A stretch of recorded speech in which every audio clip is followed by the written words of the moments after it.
the same time. Okay. For our incoming board members, thank you for those that could be here. Shauna and Aaron. Angus has a doctor's appointment apparently, and living out here, we all understand how important it is to keep those. It's a long way to travel and it's hard to reschedule. So Kinsey is going to, technically is running the meeting. She's going to walk us through each one of the points, and I'm going to fill in the blanks.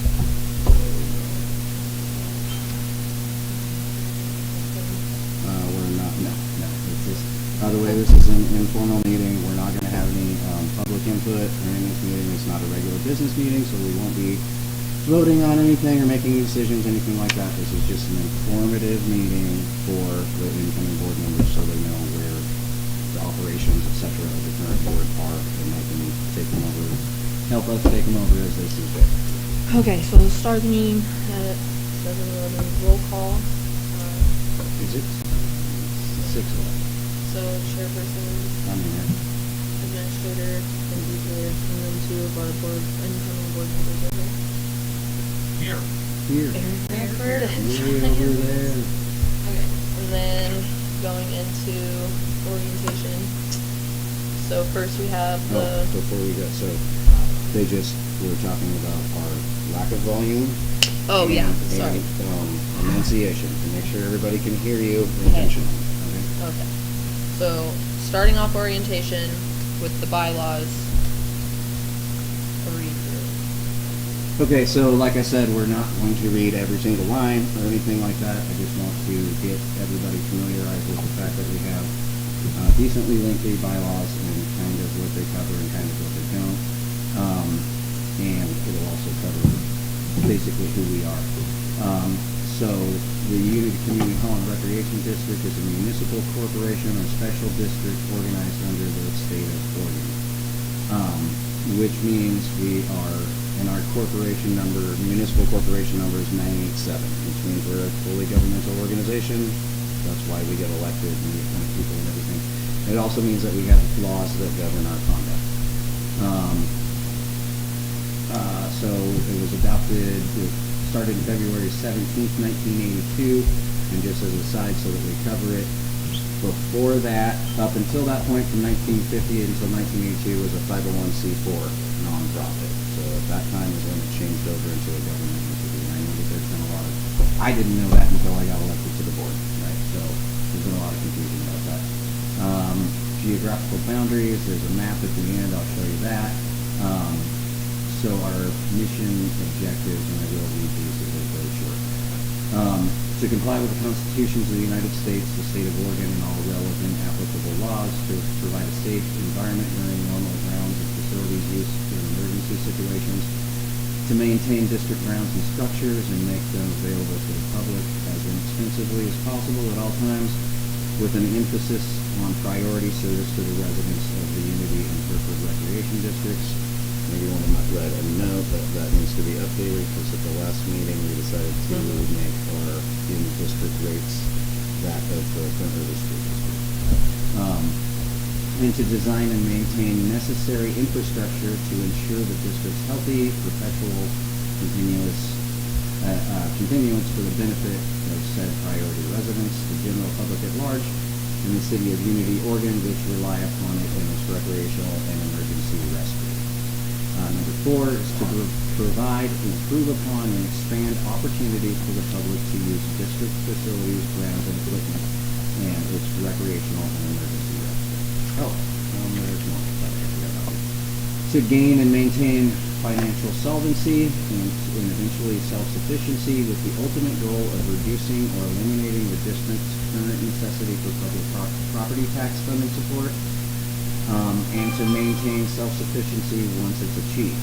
To codify the methods which may be implemented possible and sustainable into the future agency policy, financial structure, real holdings and contracts, equipment inventory, etc.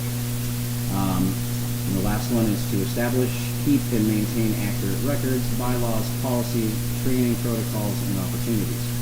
Board member transition protocols, which is what we're doing now, and to afford the general public with 24/7 digital online access to the aforementioned in an effort to establish and maintain total transparency within the agency to the maximum extent legal and or possible to comply with and exceed the requirements of ORS 192-650, 192-243, and any other applicable Oregon and or United States constitutional law, and any current standing board may deem a priority. So, that's the basic mission, and it has been ever since we updated these in February of this year. So, this of course is something that's required, right, by law, that we have bylaws that they're clear and everything. But they're also something like we just made a policy change that will affect it. It's something that the board controls at all times, right? Any of these things can be controlled by a legal vote of the board. But those are our responsibilities. So currently our officers are the chair, administrator, treasurer. That needs to be changed to the administrative assistant, and webmaster and or secretary, depending on what the current and incoming board decides to do. We also, just because it's in the law, we also included in the bylaws that we can also, if we choose to, appoint a non-board member secretary, which that person wouldn't have a voting capacity, but they would be able to be anyone in Oregon. They don't have to be within the district, right? So we could recruit anybody that we wanted to be a secretary. And I mean, there's precedent for other ones, that generally agencies may do that with a secretary more often than not, from what we've seen.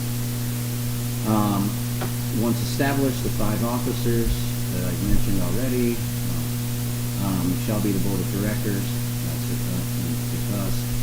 In compliance with Oregon state law, officers shall be sworn in no more than 10 days after either election or appointment of an open public meeting. So what the law says is that once we receive, you just told me what it was today, the certification, your election certification, then the 10-day clock starts there. So that's what we're trying to do within that. We don't need to, you guys can go through a bunch of that stuff. Board of directors is essentially exactly the same as what Rick just said. The executive committee is important. Essentially, they're just so I can avoid, everybody can read it for themselves, just so I can avoid having to read everything word for word. The executive committee is 3 members of the board, the chair, the administrator, and 1 other floating person that the board or chair decides on, right? Whoever that is, and that can change. And the reason for that is to make sure that decisions can be made on a day-to-day basis, some of which can be made outside of a normal business meeting, right? And those powers are set via policy, and we'll kind of skim over those too. So all of this goes through for removal. So any elected member, it has to be a unanimous vote. You have to give them 3 weeks prior notice and the ability to correct whatever the issue is, right? If they don't correct the issue, the board decides that they didn't take an effort or they didn't properly correct it, then at that time, then a unanimous vote can remove the whatever elected member. None of those requirements really for an appointed officer. It can be for no reason at all, and it just is a 2/3 majority vote, right? So the idea behind that, and there's precedent for that, but the idea behind that is to give more influence to the local populace as to who is sitting on the board at any current time, right? Vacancies, basically, you appoint somebody or you wait until the next election. The idea is to have 5 board members, but if we don't, we'll get to the forms here, right here. So the terms are, because we have 5, the terms for each one when you're elected is 4 years, right? And they're staggered. We know that. We didn't have to put it in the bylaws because the law covers that.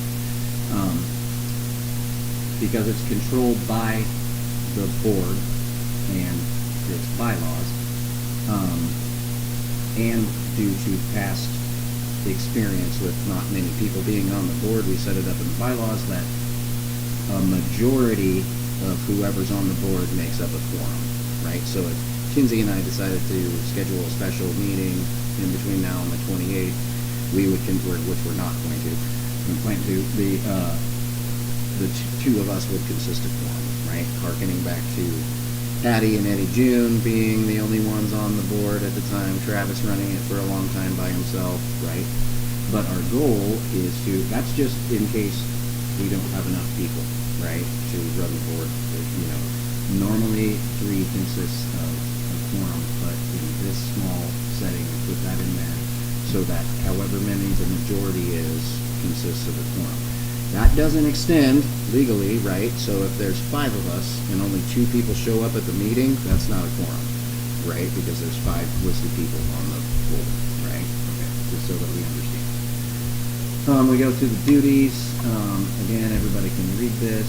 The chair is responsible for setting up committees, being the head of the executive committee, and basically, long story short, overseeing the agency itself and being kind of the safety net. If anyone on the board, for whatever reason, fails to follow through or is unable to follow through with the task given to them, then it falls back on the chair to make sure, to, even if they have to delegate that out, make sure it gets done. Same thing with the grounds. So whoever the chair is, even if they're not the one mowing the lawns or whatever, keeping maintenance up or whatever, they have to make sure it's their job to make sure it gets done. Secretary, I think that would probably be pretty self-explanatory, but as far as what secretaries normally do, so because of the digital era and everything, we have the administrative assistant and or webmaster taking care of all the digital stuff. The secretary in these bylaws is set up to be the point of contact for anything physical, like people request physical records, right? The secretary would be the one, the point person, and we'll be talking about the policy that assigns the secretary to do that, which I think would be a good reason, whether they're on the board or not, for us to appoint an actual secretary. The other thing, we already have a policy as far as transcribing and keeping minutes outside of the videos. That would fall upon the short, brief minutes, right, that we're all used to, is also falls within the realm of the secretary. If we don't have a secretary, then the administrative assistant does that. Treasurer, I think pretty self-explanatory, other than them and the administrator under this and the current policies, they're the signers for checks, right, things like that. Oh, the one thing of the chair, we'll get to the financial policy later. The chair is the only one that can initiate an account change of any kind, or buying, selling property, that sort of thing, you know, anything having to do with finances. We'll get to the policies, that policy a little bit more in depth later. Webmaster, pretty self-explanatory, basically anything digital. Administrative assistant is the liaison between the chair and the board and any committees set up. So basically, and also kind of the secondary catch-all safety net for everything, right? We won't get into the general powers and provisions because that's all in ORS 266, and this all just follows the law, right? This is what we have to do. So in the vacancy of the chair, the administrator, secretary, or treasurer, in that order, whichever who name is available, shall assume the duties of the chairman until a new chairman can be brought in, right? So, pretty self-explanatory. Also, for whatever reason, the laws of Oregon require all kinds of incorporated, whether that's municipal, nonprofit, for-profit corporations, to have one yearly meeting. We always have a monthly meeting anyway, so we just kind of arbitrarily chose, not really arbitrarily, March, April, June, July. So that's the time that we would like to start discussing budget and stuff like that, because June is generally the budget meeting, so it gives us plenty of time to prepare. That's why that was selected. Special meetings and executive, so special meetings, 24 hours notice. If it's an actual emergency, you know, something like that, but generally 3 days notification to everybody. And we have any kind of meetings as often as we want, but at least with the regular business meetings at least once a month. We can't get any compensation. These are non-lucrative positions. The only compensation that we could legally have, and that's not in here, if we had the money, which we don't, the board could choose to pay its members $50 a day. I didn't look into it, but I would assume that that's 5 days a week. So if anyone ever I'm just giving you the law. You don't want to do it and you don't have the money. It's just the definition of a non-lucrative position. Essentially, it's a volunteer position. The maximum that any of us could ever make is $1,000 a month, right? Which is well below the poverty line. That's just in there. It's because any other things, conflicts of interest, etc., which comes in the ethics policy, which is basically from the state and the SDAO. Can't make any money off of this, and we're required to divulge anytime that we think that we might have the financial conflict of interest. Okay? Gifts and benefits and all of that stuff, that's essentially the same thing. Use of funds. No part of the assets of the organization or the income derived therefore shall inure to the benefit of any officer. So again, we can't get paid from the operation, right, of the organization or any other individual, except that reasonable compensation may be paid to the board members upon authorization of the board of directors or the executive committee as guided by bylaws, policies, and applicable laws. So that means if there's something that needs to be, and we did it like once, I think we actually paid for somebody's gas to run to town and do something, right? So that's what that's in there for. It's reasonable compensation for something you actually did. And that's totally normal. So none of our private property is, no matter if we get, as board members, sued individually or whatever, or the district gets sued, that's an identity clause in section 3 there. None of our private property or holdings are liable for anything that happens during our board time with the district. Bank accounts, we can make bank accounts with who we want, however we want, whenever we want. Long story short, again, follows the law, right? It's just part of our stewardship.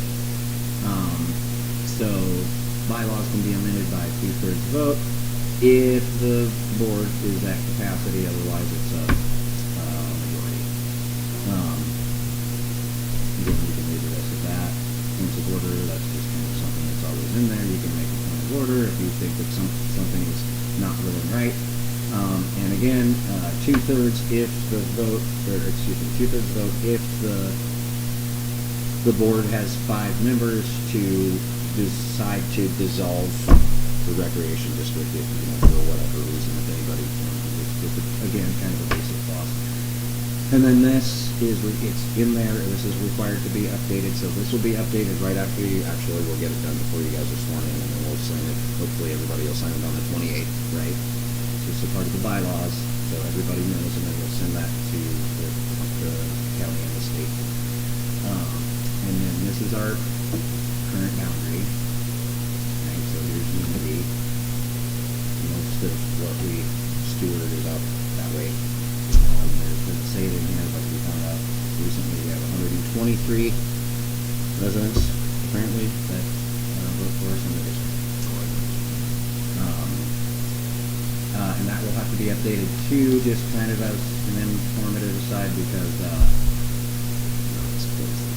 because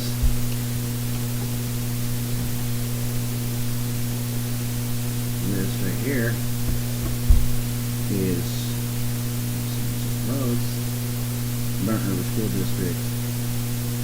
This map right here is what we just set as our in-district rates. It's the Burnt River School District.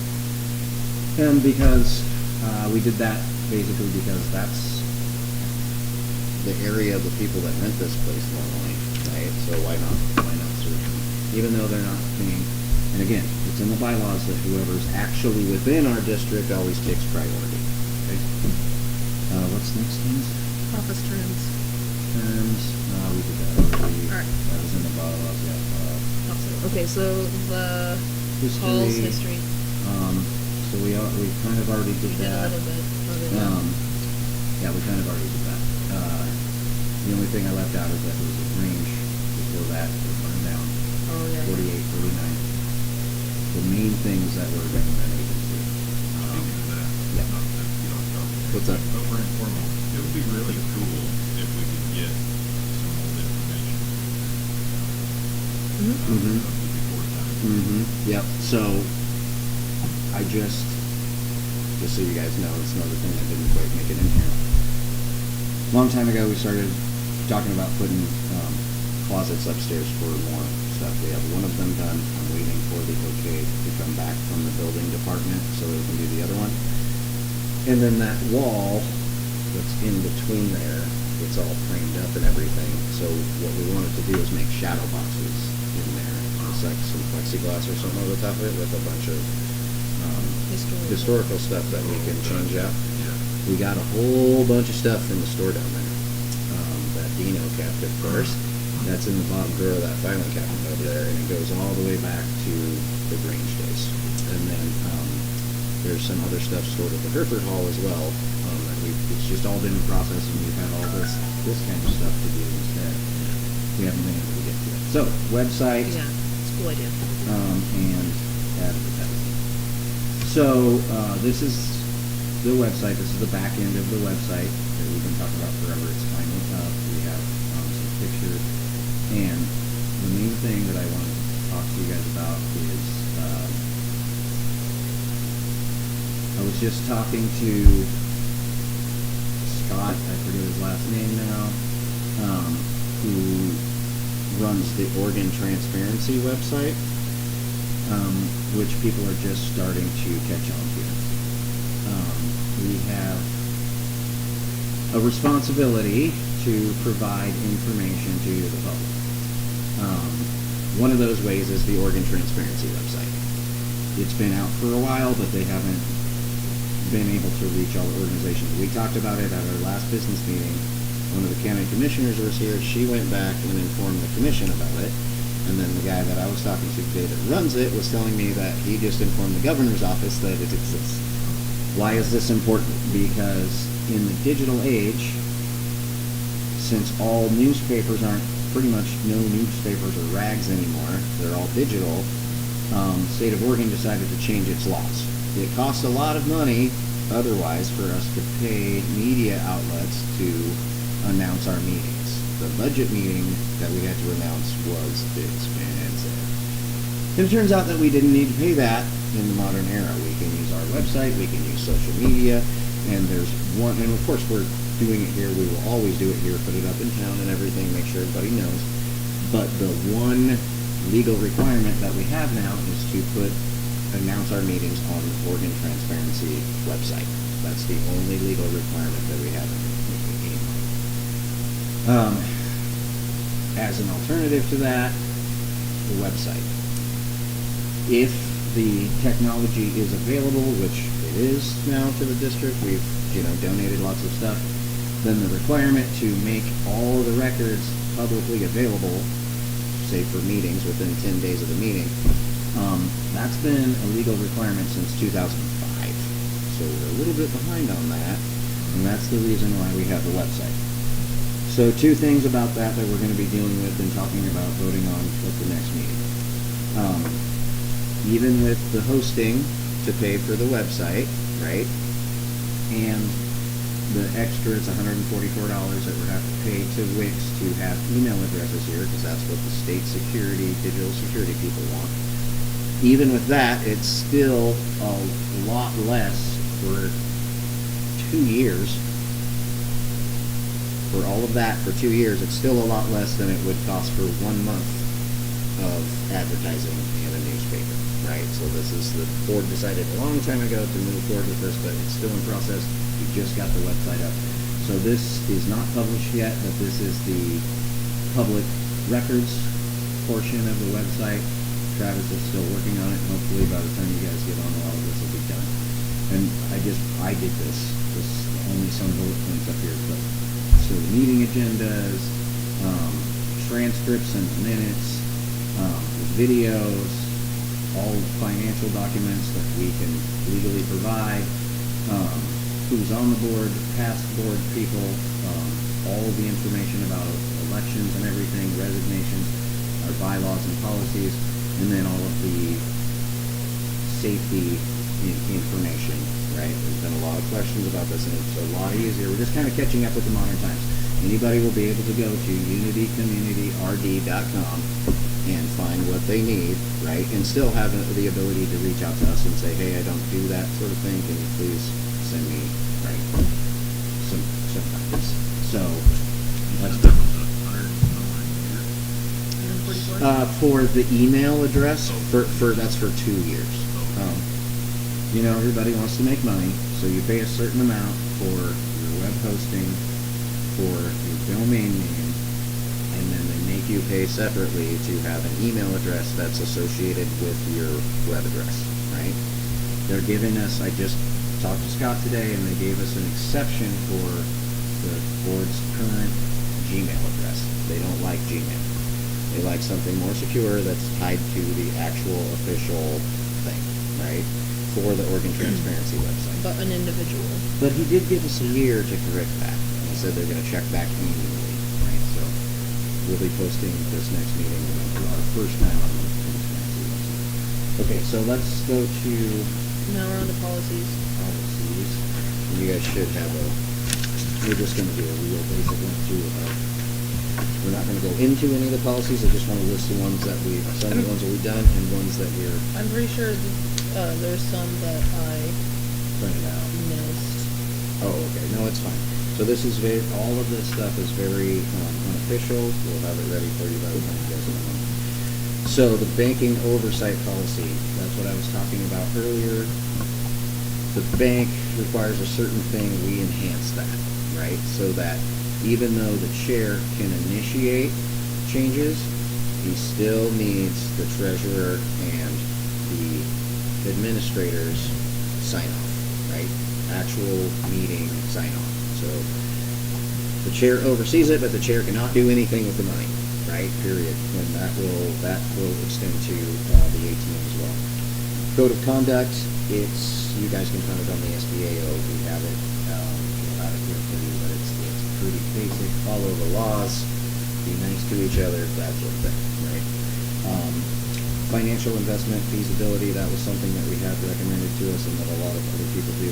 For instance, it's what we were doing with Airbnb and other things, right? Is this going to work financially, right? When we want to make investments and things like that. So it's just a protocol of how to do that, which of course any of these can be changed. Local emergency priority facilitation. So we are natural disaster, etc.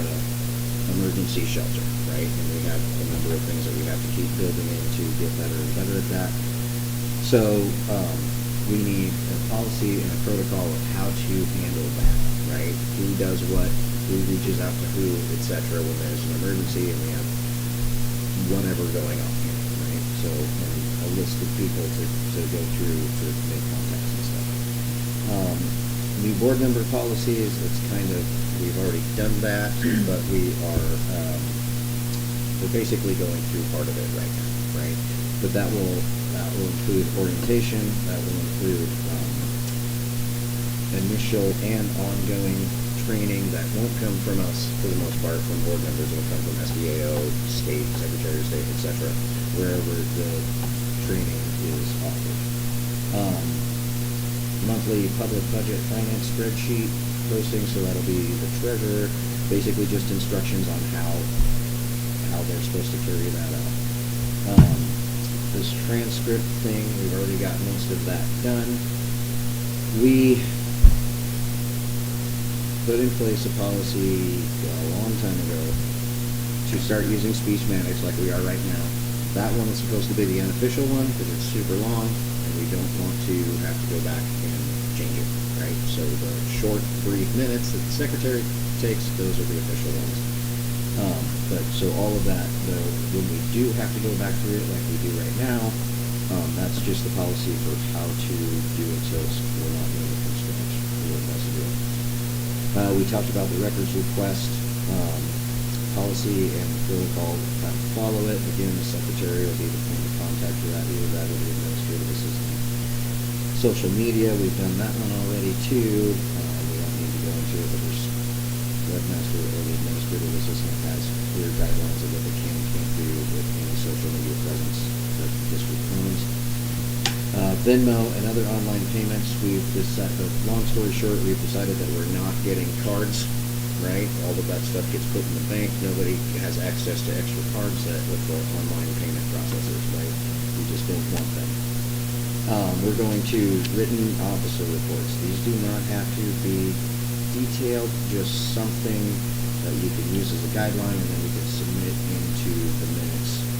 So, you have until the very last minute is the policy, right? Like, so either have to give it to the rest of the board via email or whatever beforehand, or when you show up to the meeting.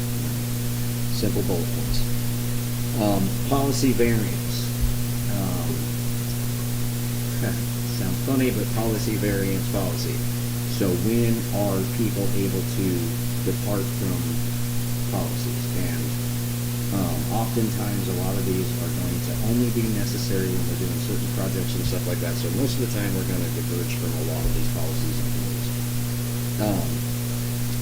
Website updates, operation security. Hopefully that's pretty self-explanatory. We are recruiting hopefully somebody that will help us increase the security for the website. Streaming, uploading protocols that will follow what I mentioned earlier. It's supposed to be available to the public within 10 days. And if we're recording like we are now, technically that serves the purpose of our minutes, but we want people to be able to read it, right? Oversight committee, tracking committee, reporting committee, and the meetings that go along with that, and their expenditures, all of that stuff. So these are all committees that all need to stand up and, stand up, take down, depending on what is necessary.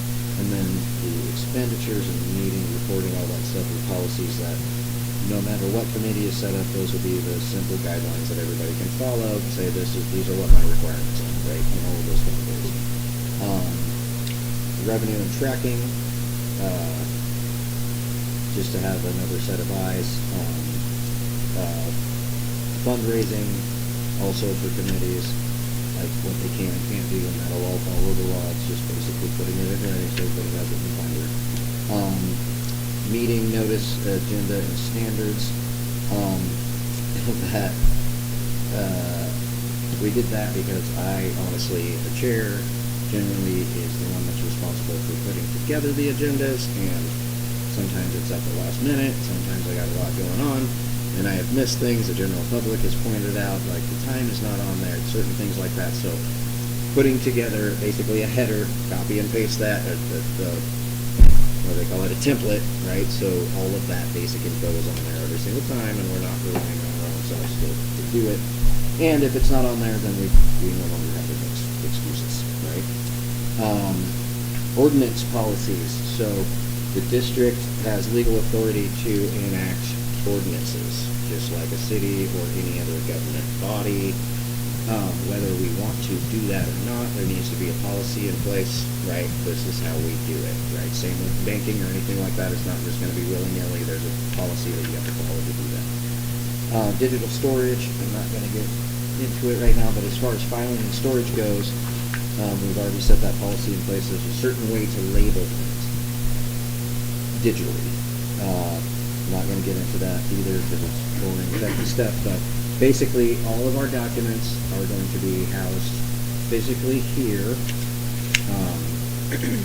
redundantly, 2 separate copies, and then a digital copy that's kept on the computer here, and then all that stuff copied over onto flash drives, external hard drives, whatever, something that's not associated or connected with the internet so it can't be deleted, right? And all of the original copies of everything will be scanned in, and that'll be kept here.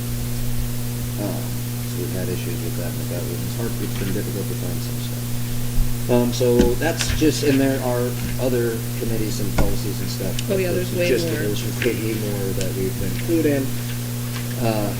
include in too. One of them that's not on there that you did miss is the two policy development committees, which we can, generally we would appoint somebody on the board to be the head of the committee, and then they would recruit people from the general public to pull it in, so that people in the district are a part of creating these policies, right? They're involved. And then policy review. A lot of these policies generally, policy review. Yeah, that would be the committee and the policy. Yeah, exactly. Because it's I know it seems silly and redundant, but each one of the committees and everything has to have all these policies that govern what they're doing. Otherwise, it just gets kind of crazy. We got TIGA set up for you for bull run days and all of that stuff. We won't go into that right now because it's not going to be short and sweet, but it should be simple. Just to keep track of everything so that it can be passed on later to other people. Inventory, filing, maintenance, and schedule. And that filing might actually come out of there. It'll probably be a different committee because we have a lot of stuff to file and scan and all that stuff, and we definitely need help doing it. But the inventory and the maintenance schedule, just as a heads up, Aaron, I plan on putting you in charge of that because and I think you got a mechanical mind, right? I have not been able to get to it, but we don't have any maintenance schedules for anything around here at all. And then inventory, what we actually have, so we can properly insure it, blah, blah, blah. It'll be on your time. It's languished for a long time, so it won't be, right? I mean, There won't be an immediate deadline or anything like that, right? But we worked on some inventory and everything, but as far as compiling it all together. So there's those committees, policy review. The transcript editing, we may not be done with this anytime soon because we have to go back through everything to comply with the law, right? And get it back up, and it's taking, I do want you to miss that. So this is the standard, and I think everybody else out there can, so far, this is the policy, this is what is gonna go at the top of the transcripts, right? We won't go through all of that, but it's who's in attendance, who we are, what we use the AI that we use to make the transcripts, and then the citizen participation disclosure. Table of contents, and this is not something, just to be clear. After we get all of this stuff corrected, we never want to have to do this again because it's taking forever. But this is what it's going to look like, and this is what we're going to probably need help doing going back through so that we can interconnect everything with the official minutes. These ones are turning into official because they're much more detailed. But anyway, long story short, color-coded table of contents that has the timestamps for the video that it's associated with, and then also the page numbers within this document. Each one of the color codes has something to do with what was talked about in the meeting, right? And as you can see, as we go through it, right, it's extremely detailed. This one, so far, I am in like page. This is this week, by the way. This is what some people are complaining why are we here so long or whatever. This is what I've been doing this week, right? Almost 8 hours a day, sometimes more. And I am on page 25 of what's turned out to be 59 so far, and it's going to be more, right? Insane amount of work, but we are required to do it because the only true accurate record that we have right now of our meetings are videos. We have to go back through that so that we can correct. And there's a number of policies. So the pink policies, and actually, so all of this pink are a lot of the policies that we put in place. Almost none of them ended up in the official minutes brief. Right? So this is why we have to go back through and make sure we do all that. I won't belabor that anymore. All right. How we're putting the minutes together, we might need a committee. We'll see. We'll talk about it. And then approved and scheduled tasks assignment. We might need it might just be Kinsey going back through all this stuff because we're the ones discussing person doing it. But basically just putting the calendar together, oh yeah, at this meeting, we assign this person to do that, and it needs to get done. That's pretty much it. So, Keenan's, you want to adjourn this part of the meeting, and then we'll go into the elections. I have to say that we're. This is the work session, and we're gonna go into another one. Okay, so we're gonna open a separate work session. Close that one first. Okay, I'll close the first. And then open this one. And now we're opening the second. Okay, you guys got a copy of that? Yes. Okay, so this is unofficial, and Keen's. I still need it. Yeah, it's unofficial. There's more to add to it, but It's basically a timeline. basically a timeline. And we have to. I'll let you read it, but before we get going, in the first paragraph there, ORS 260-345 is when we are the holding tool. And I'm sorry, that's just the AI. It's only because I'm trying to bring everyone can look this up for themselves.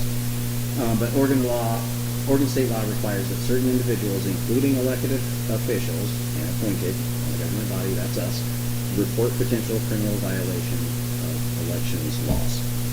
So, to follow the law, we have to go through this, and this has to be reported. And one of the requirements that we have is to report it to incoming board members, even though we expect it to be done before you guys come. So we read the timeline, please. All right.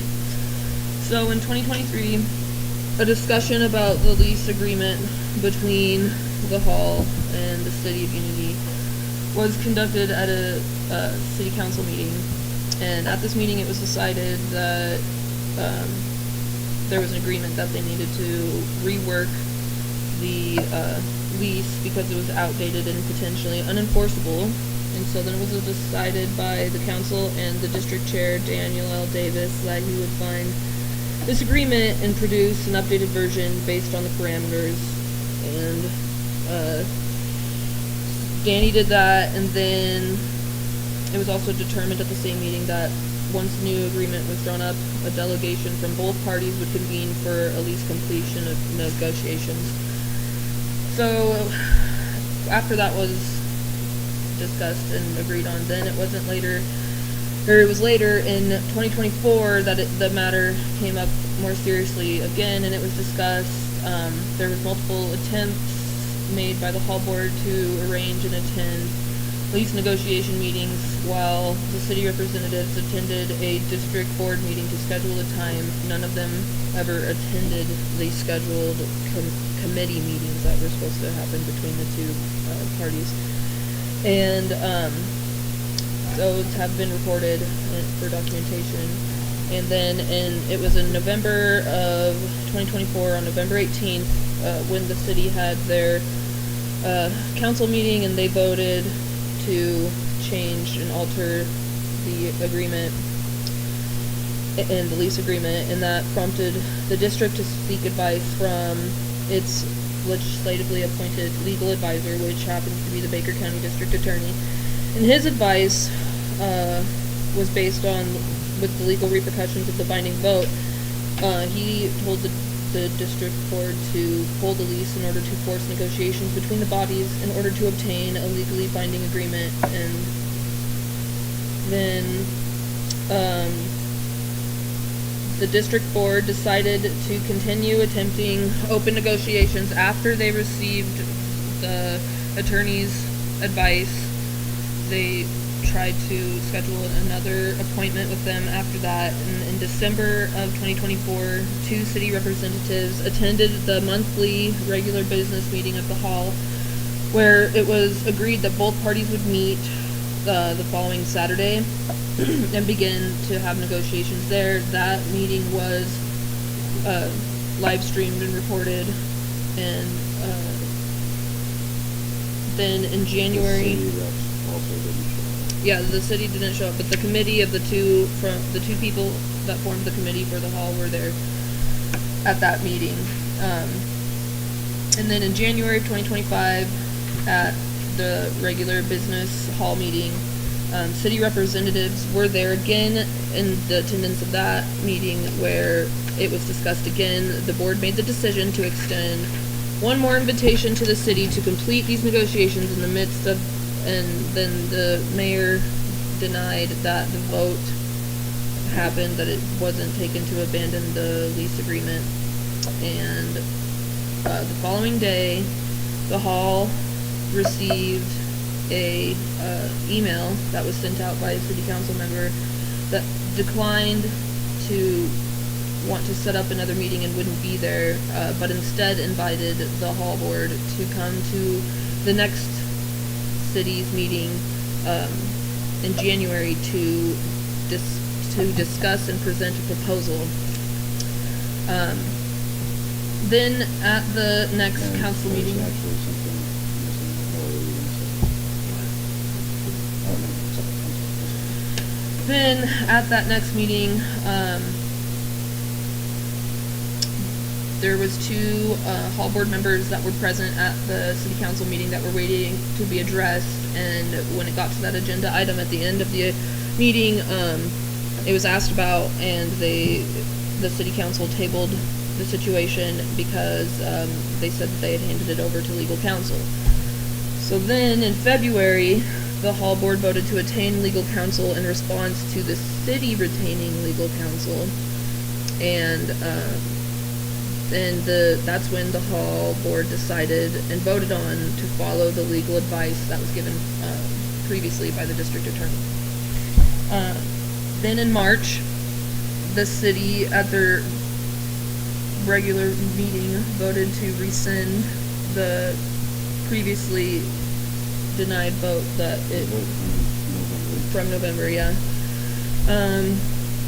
Which that means if it had to be rescinded, that did happen. Even though that there's no enforceable any kind of lease or any kind of agreement, the district has not issued an eviction notice, and the city has not The negotiations, Build. the litigation is still in process. yes, but since neither one of them, of the bodies, has Made a move, it's still made just any in other move, process. it's still in limbo litigation. All the petitioners of the recall were present of those meetings and are aware that none of the board members from the hall are responsible for the city retaining legal counsel, and that is something in the recall that was a claim that That I forced them, Danny yeah. forced the city into retaining legal counsel, but the hall did not do that until after the city did. We did everything we possibly could to just complete the legal formality. So, that's pretty I have to add much- more to this. Yeah, that's what I was gonna say. There's a lot more to this. We just want to, and you guys will be, Lord willing, you'll be getting that before the 28th. I will work. You guys will be fully apprised of this and more I will before you come in to get sworn in, whenever that happens for you, Aaron, if it has to be right before, right after, whatever. This is just, again, a very topical, non-inclusive, unofficial report. That we do have the legal responsibility that I showed you to report it to you and the rest of the board. That was the reason, not to be forceful or however you want to put it. We didn't make this meeting mandatory and ask you guys to come in just frivolously, right? We want to have, regardless of what happens, we want to set a precedence that the transition of whatever kind or onboarding of whatever kind is as smooth as possible, because it most definitely was not for us, right? Which is fine. It's an honor to be able to put all of these things in place and hopefully give the district the future.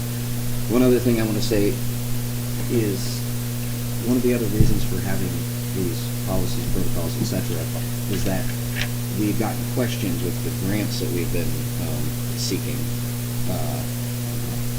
It would be very helpful in a lot of those cases if we had those things in place. It's kind of just the box is already checked. We can, email it to the correct people with applications, etc., so that they're so that they were in place. And that's actually Some of those things kind of were done for the emergency generator grant, that sort of thing. So hopefully it'll help us get more funding in the future. Do you guys have any questions?